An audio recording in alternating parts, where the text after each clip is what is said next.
അന്താരാഷ്ട്ര ബഹിരാകാശ നിലയത്തിലെ group captain Shubhanshu ശുക്ലയുമായി സംവദിച്ച പ്രധാനമന്ത്രി നരേന്ദ്രമോദി ബഹിരാകാശ നിലയത്തിലെ കൗതുകങ്ങളും ശുഭാംശുവിന്റെ ഗവേഷണ പദ്ധതികളും അദ്ദേഹം പ്രധാനമന്ത്രിയോട് വിശദീകരിച്ചു. ഭാരതത്തിന്റെ ആത്മീയതയും ധ്യാനവും യാത്രയിൽ പ്രചോദനമായതായും പ്രധാനമന്ത്രിയോട് ശുഭാംശു അറിയിച്ചു. ഇക്കഴിഞ്ഞ 26-നായിരുന്നു ശുഭാംശു ശുക്ല അടങ്ങുന്ന സംഘം ISS-ൽ പ്രവേശിച്ചത്.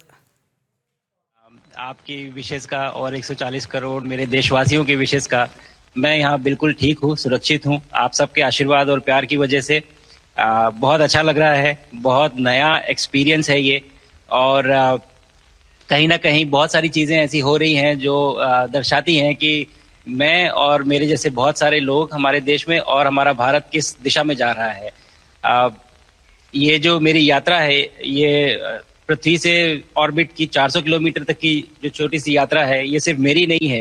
मुझे लगता है कहीं ना कहीं हमारे देश की भी यात्रा है. बिकॉज जब मैं छोटा था मैं कभी सोच नहीं पाया कि मैं एस्ट्रोनॉट बन सकता हूँ, लेकिन मुझे लगता है आपके नेतृत्व में आज का भारत ये मौका देता है और उन सपनों को साकार करने का भी मौका देता है.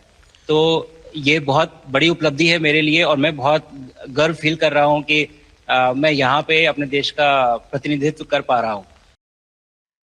സരസമായ സംഭാഷണം തന്നെയായിരുന്നു. ചരിത്ര നിമിഷങ്ങളും ഐസൻ ജോസ് കൂടി ചേരുകയാണ്. വിവരങ്ങളുമായി ഐസൻ, ആ സംസാരത്തിൽ നിറഞ്ഞു നിന്നത് എന്തൊക്കെ?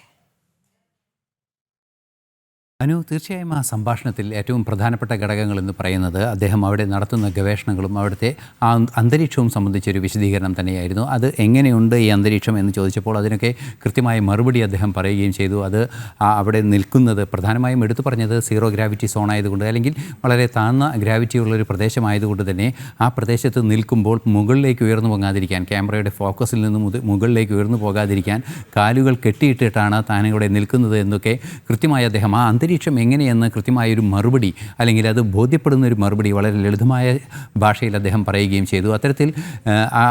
അത്തരത്തിലുള്ള ചെറിയ കാര്യങ്ങൾ തൊട്ട് അവിടുത്തെ അടിസ്ഥാന സ്വഭാവം തൊട്ട്, അത് വെള്ളം കുടിക്കുമ്പോഴുള്ള ബുദ്ധിമുട്ടുകൾ, ഉറങ്ങാൻ പറ്റാത്തൊരു സാഹചര്യം, ഉറങ്ങുമ്പോൾ മുകളിലേക്ക് ഉയർന്നു പോകുന്ന സാഹചര്യം, അത്തരത്തിലുള്ള വിവിധങ്ങളായ കാര്യങ്ങൾ അദ്ദേഹം വിശദീകരിച്ചതിന് ശേഷമാണ് ഏതൊക്കെ ഗവേഷണങ്ങളാണ് അദ്ദേഹം അവിടെ നടത്തുന്നതെന്ന് സംബന്ധിച്ച പ്രധാനമന്ത്രിയുടെ ചോദ്യമുണ്ടായത്. ആ ചോദ്യത്തിന് കൃത്യമായും അദ്ദേഹം പറഞ്ഞ മറുപടി കൃഷിക്കും അതുപോലെ തന്നെ ആരോഗ്യത്തിനും ഗുണകരമാവുന്ന നിരവധി പരീക്ഷണങ്ങൾ നടത്തിയിരുന്നു.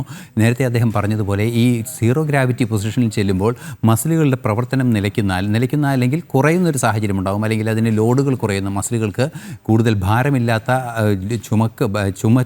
ഭാരം ചുമക്കേണ്ട ഒരു സാഹചര്യം ഇല്ലാതെ വരുമ്പോൾ, ലോഡ് എടുക്കേണ്ട ഒരു സാഹചര്യം ഇല്ലാതെ വരുമ്പോൾ മസിലുകൾ ദുർബലമാകുന്നൊരു സാഹചര്യം ഉണ്ടാകും. അത്തരത്തിലുള്ള ദുർബലമായ മസിലുകളെ പുനർനിർമ്മിക്കുന്നതിന്, അല്ലെങ്കിൽ അതിനെ റിജുവിനേറ്റ് ചെയ്യുന്നതിനുള്ള ഗവേഷണത്തിൻ്റെ ഭാഗമായി ചില സ്റ്റെം സെൽ ഗവേഷണങ്ങൾ നടത്തേണ്ടതുണ്ട്. അത്തരത്തിലുള്ള സ്റ്റെം സെൽ ഗവേഷണം അദ്ദേഹം അവിടെ നടത്തുന്നുണ്ടെന്ന് അദ്ദേഹം അറിയിച്ചു. അതുപോലെ തന്നെ ചെറിയ ക്വാണ്ടിറ്റിയിൽ വലിയ ന്യൂട്രീഷൻ നൽകുന്ന ഭക്ഷണങ്ങളെ സംബന്ധിച്ച്, അതായത് വലിയ തോതിൽ ഭക്ഷണമൊന്നും ബഹിരാകാശത്തേക്ക് കൊണ്ടുപോകാൻ സാധ്യമാവുകയില്ല. അങ്ങനെ വരുമ്പോൾ ഈ വളരെ ചെറിയ തോതിൽ ഭക്ഷണം കഴിക്കുകയും ആ ഭക്ഷണം ശരീരത്തിന് ഗുണകരമായി ഭവിക്കുകയും മറ്റു പാർശ്വഫലങ്ങളില്ലാതിരിക്കുകയും ചെയ്യുന്ന ഭക്ഷണങ്ങൾ സംബന്ധിച്ചുള്ള ചില പഠനങ്ങളുണ്ട്. അതുമായി സംബന്ധിച്ച ചില പഠനങ്ങളും അദ്ദേഹം നടത്തുന്നുണ്ടായിരുന്നു എന്നും അദ്ദേഹം പറഞ്ഞു. അതുപോലെ തന്നെ അത്തരത്തിലുള്ള നിരവധിയായ ഗവേഷണങ്ങൾ, 7ഓളം ഗവേഷണങ്ങൾ അദ്ദേഹം നടത്തുന്നുണ്ട്. അത് ഭാരതത്തിന് വേണ്ടിയാണ്. നെൽവിത്ത് മുളപ്പിക്കുന്നത് ഉൾപ്പെടെയുള്ള പല ഗവേഷണങ്ങളും നടത്തുന്നുണ്ടെന്നും അദ്ദേഹം പറയുകയുണ്ടായി. അതുപോലെ തന്നെ മറ്റൊരു പ്രധാന വിഷയം എടുത്തു പറഞ്ഞത് ഭാരതം മുന്നോട്ട് വയ്ക്കുന്ന, അല്ലെങ്കിൽ ഭാരതത്തിൻ്റെ സംസ്കൃതിയുടെ ഭാഗമായ ആത്മീയതയുടെയും ധ്യാനത്തിൻ്റെയും പ്രയോജനം വളരെയധികം തനിക്ക് ലഭിച്ചിട്ടുണ്ട്.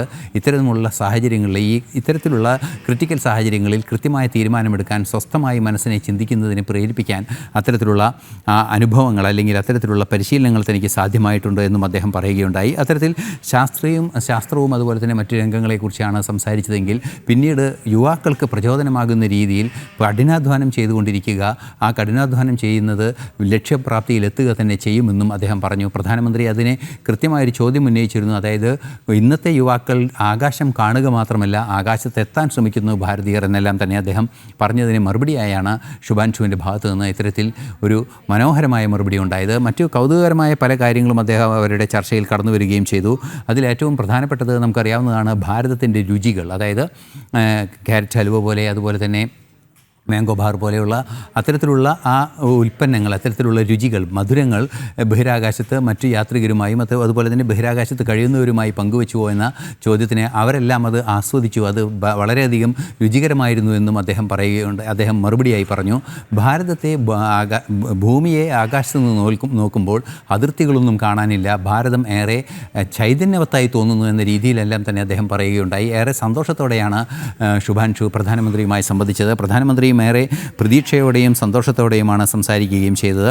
അത്തരത്തിൽ 400 കിലോമീറ്റർ മുകളിൽ നിന്ന്, ഏതാണ്ട് 400 കിലോമീറ്റർ മുകളിൽ 28,000 കിലോമീറ്റർ വേഗതയിൽ അല്ലെങ്കിൽ 27,000 കൂടുതൽ കിലോമീറ്റർ വേഗതയിൽ സഞ്ചരിക്കുന്ന ബഹിരാകാശ നിലയത്തിൽ നിന്ന് സംസാരിക്കുന്നതിന് ഏറെ സന്തോഷമുണ്ടെന്നും പ്രധാനമന്ത്രിയോട് അദ്ദേഹം പറയുകയും ചെയ്തു.